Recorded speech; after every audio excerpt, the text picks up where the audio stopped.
Olá, comunidade Duplo Expresso! Antes de entrar no nosso tema de hoje, gostaria de agradecer a toda a equipe pela oportunidade de estar falando aqui para vocês. Em especial, aos brilhantes jornalistas Wellington e Rômulus e à competente produtora Camila. Sem dúvida, o melhor blog de política e atualidades. Hoje, veremos por que o Brasil não é o país da impunidade, como a mídia faz questão de nos enganar. Primeiro, vamos aos dados. O Brasil tem a terceira maior população carcerária do mundo, ficando apenas atrás dos Estados Unidos e da China. 4 em cada 10 dos 726 mil presos no Brasil não foram condenados pelo judiciário. Então, quase a metade das pessoas que foram encarceradas no nosso sistema prisional são presos provisórios, ou seja, pessoas que ainda aguardam julgamento. 70% das pessoas condenadas são por crimes não violentos, como tráfico de drogas, roubo e furto. Os crimes relacionados ao tráfico de drogas são os que mais levam pessoas às prisões, que corresponde a 28% da população carcerária. E, em sua maioria, são réus primários, ou seja, sem antecedentes criminais e com pouca quantidade de droga. Somado ao crime de roubo e furto, chegam a 37%. 62% da população carcerária feminina está relacionada também ao tráfico de drogas.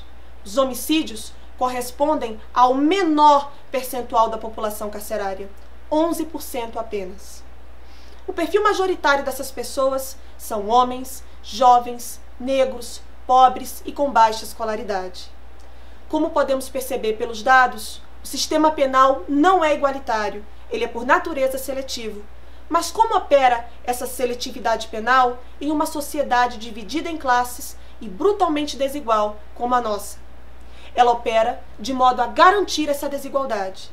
Aqueles alcançados pelo sistema penal, além de não se constituírem pela maioria dos que efetivamente cometem delitos, são selecionados, verdadeiramente escolhidos, não pelas suas condutas, mas por serem mais vulneráveis ao sistema penal, que se orienta a partir de um estereótipo criminal associado às camadas marginalizadas e excluídas. E isto é demonstrável empiricamente na uniformização da população carcerária, que corresponde sempre ao mesmo padrão de classe, etário, étnico e de gênero. A televisão hoje é a grande protagonista da questão penal.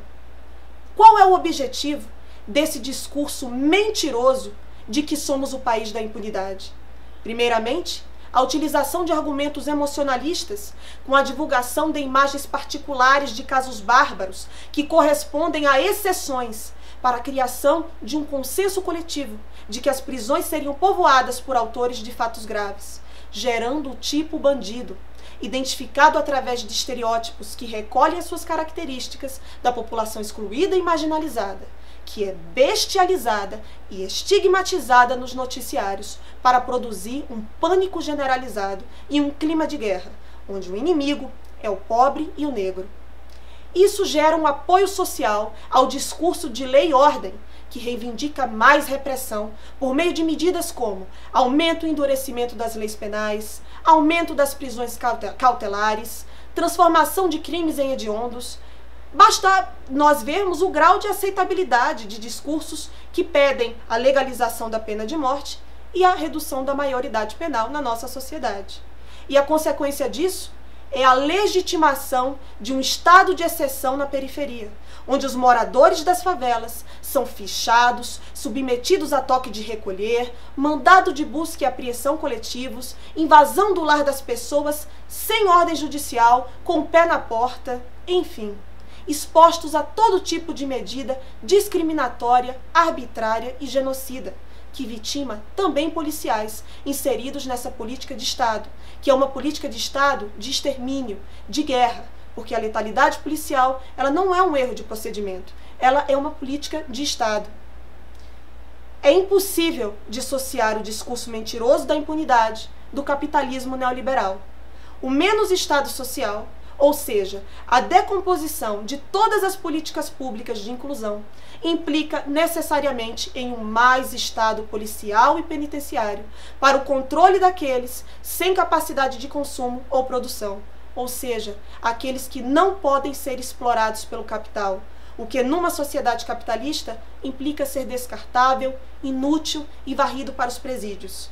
As penitenciárias são as políticas habitacionais do capitalismo em sua fase mais avançada. A mídia serve aos interesses do capitalismo neoliberal, que precisa de um maior Estado penal como contrapartida para o Estado mínimo em direitos para o povo.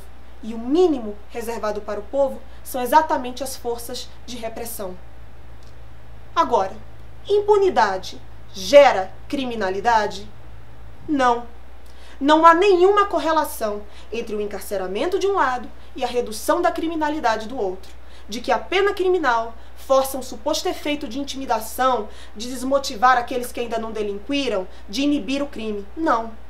Além disso, as prisões são criminogênicas. Elas danificam os cidadãos que são enviados para lá.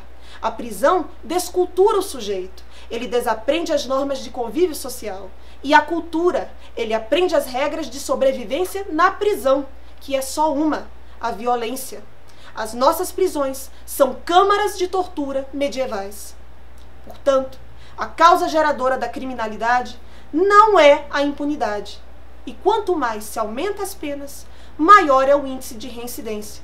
No Brasil, a reincidência criminal é de 80%. Portanto, precisamos de menos polícia, menos delegados, menos promotores e menos juízes, porque não se resolve problemas sociais com pena criminal, criminalizando os mais variados problemas sociais, como transformar o problema da desigualdade social em caso de polícia.